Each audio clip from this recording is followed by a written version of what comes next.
On February 18th, 1992, in Clio, Michigan, Jackie Rose was home alone with her 3 young children, little suspecting the danger that lay waiting inside their own house.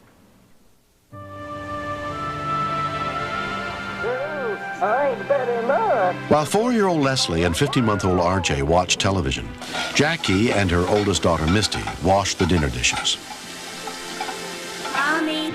Yeah, honey. Can I give RJ a bath? No, honey, not right now, okay? I'm doing the dishes. I had told her no. Wait until I'm done with dishes, and then I'll give you both a bath, and then get you in your pajamas. So when is your trip, Wednesday or Thursday? Wednesday. But she loves her brother, and she tries to play mother hen with him. I tested the water and it was too hot, and I went to turn it down, and I accidentally, my hand went the other way.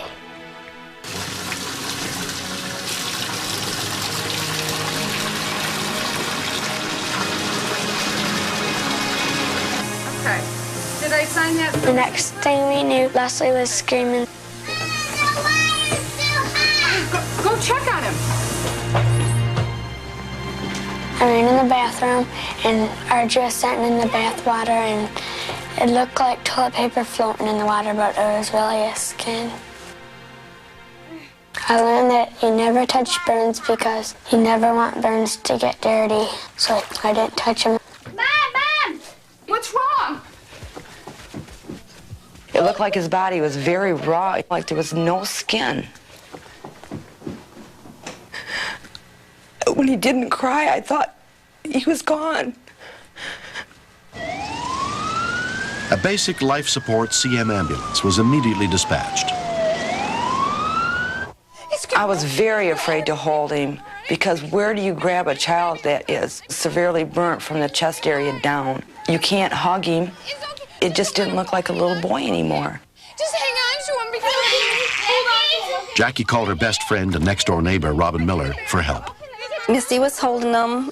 She looked at me with such desperation in her eyes that I took the baby from her and looked at him. The ambulance is coming, they're coming. I just picked him straight up so I could see his face. You really didn't want to look at the rest of his body. You wanted to concentrate on his face. The first rescue unit arrived within 3 minutes, including EMT Peggy Riddell. The minute we saw the baby, we knew there was no time for assessment. We've got to go. He had lost so much flesh and so much fluid. We felt we could lose him at any moment. He looked up at me with these big, beautiful eyes, sort of saying, "Help me." We had to get him to the hospital immediately.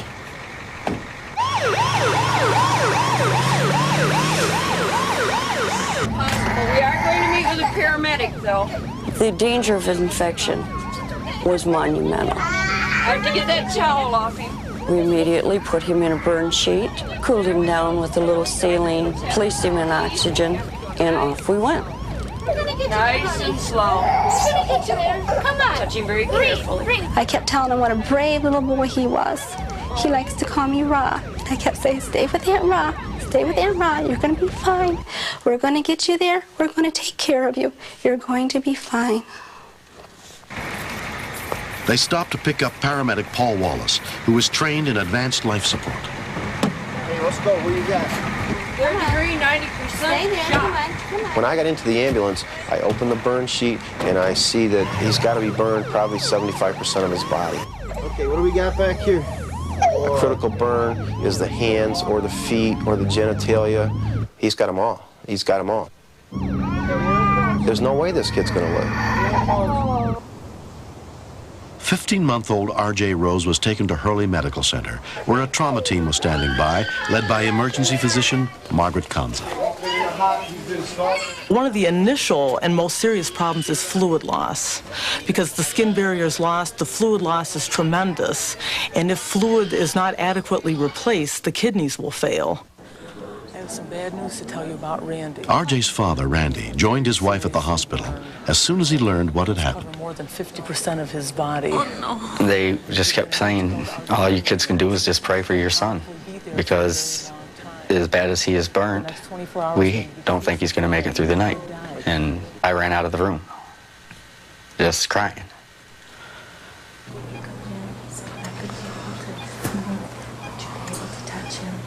When I first saw him that night, they had paralyzed him, and he looked so innocent, so innocent. He's such a perfect little boy. Okay, baby. He loves his hugs. He loves his kisses.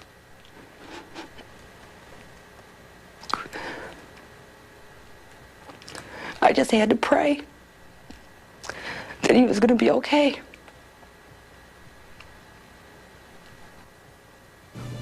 Somehow, RJ managed to survive the night. He spent the next 4 months in the hospital. Go turn around. Go turn around and bring it back. Bring it back, Mom. Come on. In the 2.5 years since the incident, he has undergone a series of skin grafts. I think that RJ is a very lucky child. He will require more corrective plastic surgery, but he eventually should be able to lead a fairly normal life.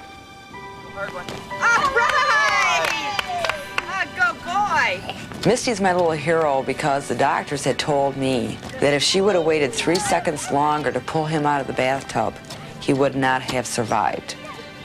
He would have died from shock. All right!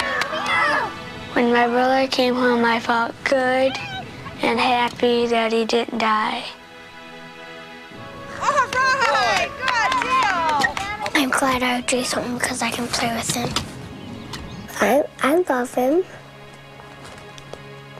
I jump on the trampoline with him all the time. That's a doggy with you. The lesson here is you don't need scalding hot water in your home. You can turn down your thermostat and still have enough hot water. It's a simple thing to turn the water heat down 10 or 15 degrees and prevent this kind of tragedy from happening again. 130, 140 degrees, that's just too hot. Hey, buddy, you shake his hand? Hey, buddy. How you doing? When I saw RJ, I was amazed. I never thought he would survive, and here he is, and he seems just fine. And it's great. I never would have believed it. No, but it's still pretty.